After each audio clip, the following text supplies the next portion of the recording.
Hello students, let's start with the next stanza of the poem The Tables Turned, written by William Wordsworth.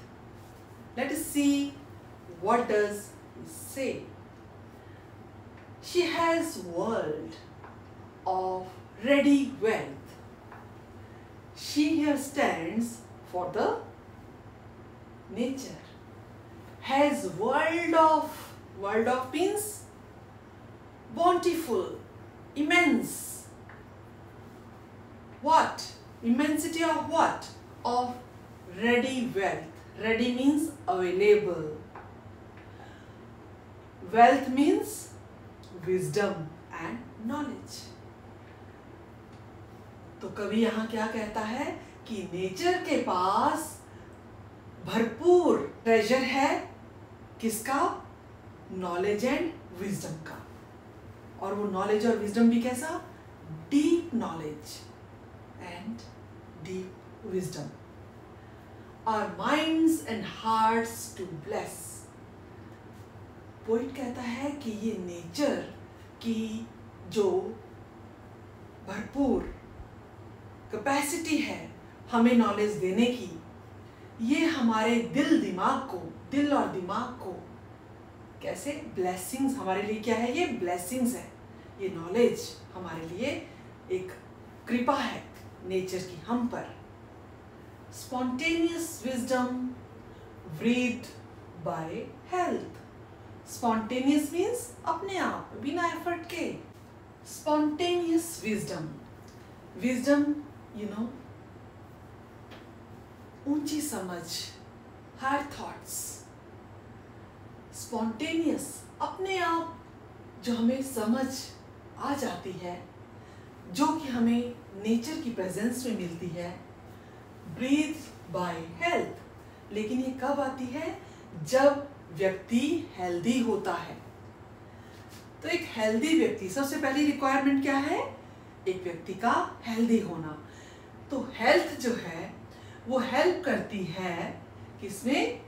एक natural spontaneous wisdom achieve करने में in the presence of nature.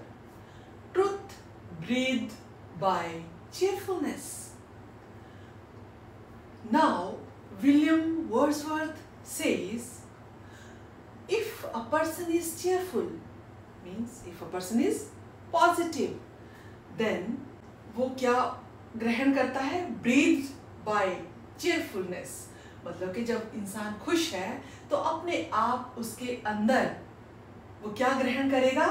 Truth, जो इस nature का सत्य है, जो इस नेचर की गहरी समझ ये हमें देती है वो, और जो भी ज्ञान ये नेचर हमें देना चाहती है, वो एक चीयरफुल पर्सन को ही मिलता है। इसके लिए हेल्दी होना बहुत ज़रूरी है और पॉजिटिविटी अपने अंदर रखना बहुत ज़रूरी है। This is what Wordsworth says to his friend William Hazlitt. Let's see what's there in the next stanza. Here we start. One impulse from a vernal wood may teach you more of a man, of moral, evil and of good, than all the sages can. One impulse. One means a single. Impulse means a feeling. From a vernal wood. Vernal means of the spring season. वसंत ऋतु की जो wood है, उसे क्या कहा है? Wood means, wood here means nature. वसंत ऋतु में जो nature हमारे चारों ओर होती है, आपने देखा होगा कितनी खूबसूरत लगती है, उसकी बात हो रही है। उसको देखकर हमारे अंदर जो फीलिंग्स पैदा होती हैं। May teach you more of man. More of man means व्यक्ति की, ह्यूमन बीइंग की nature. It can tell you many things about a human being. It can teach, that beauty of a spring season may teach you. वो आपको कई सारे human nature की गहराइयों को बता सकती है, क्योंकि ह्यूमन नेचर को समझना बहुत ही मुश्किल है. Of moral, evil end of good. इतना ही नहीं, स्प्रिंग सीजन की जो ब्यूटी है, जो प्रेजेंस है हमारे चारों ओर, इसमें क्या कैपेसिटी है? इसकी कैपेसिटी है कि ये हमें और क्या बता सकती है. Of moral. Moral means difference between right and wrong.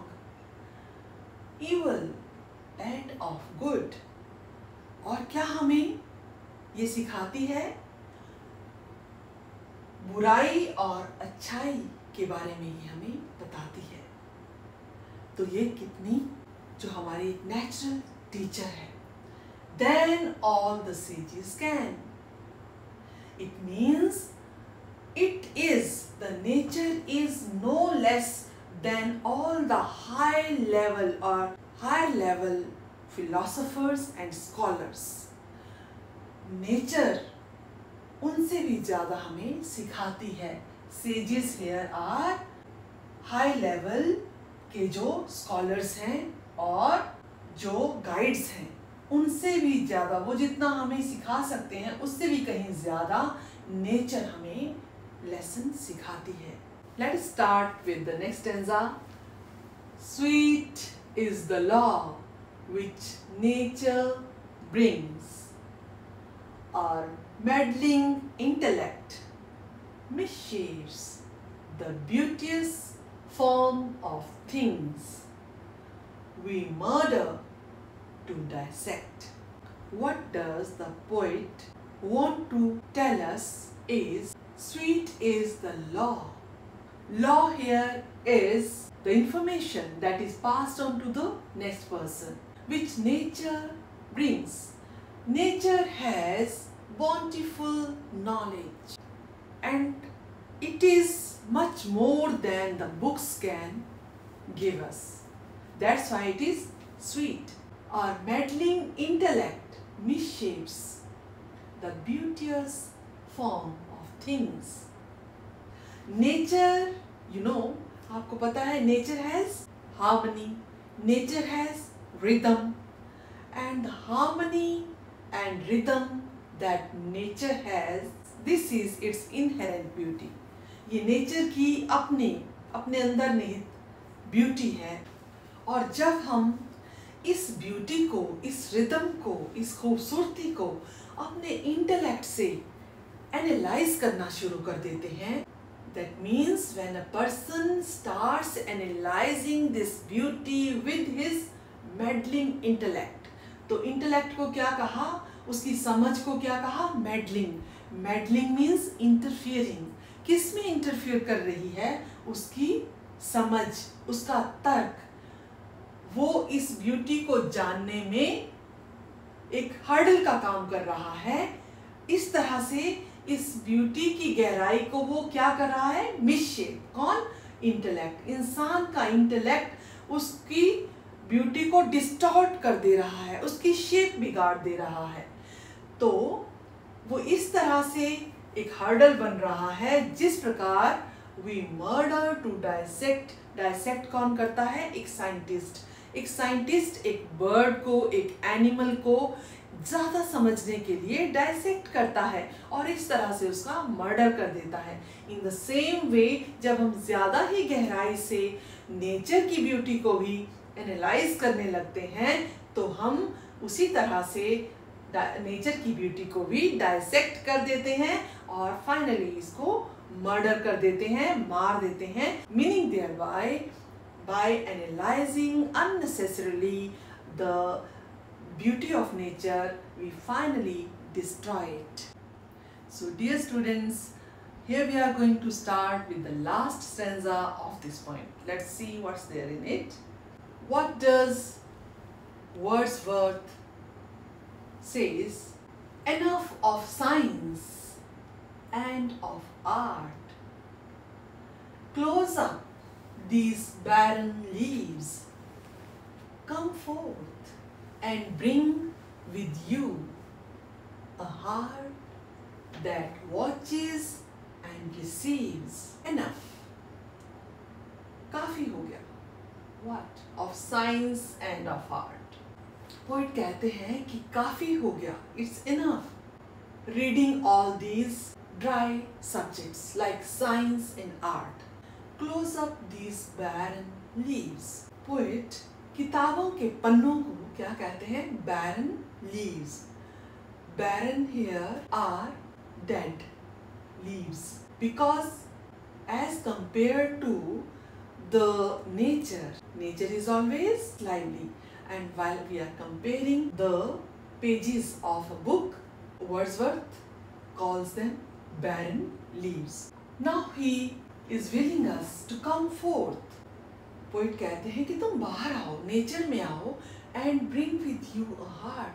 और इस तरह से आओ, ऐसे दिल को लेके आओ, that watches and receives, जो बहुत ही क्लोजली नेचर को ऑब्जर्व करे और उसे, उसके जो लर्निंग है नेचर की, उसे ओपन हार्ट से रिसीव करे. फाइनली क्या कहना चाहते हैं पोइट? कि हमें किताबों से जो नॉलेज मिलता है उससे कहीं ज़्यादा नॉलेज हमें नेचर देती है, और उसके लिए हमें एक पॉजिटिव और हैप्पी हार्ट चाहिए, तभी हम उसके जो विजडम है और जो उसकी नॉलेज है उसे रिसीव कर सकते हैं. और वो जो नॉलेज है नेचर का, वो मच मोर लाइवली होगा rather than the dead leaves of the textbooks.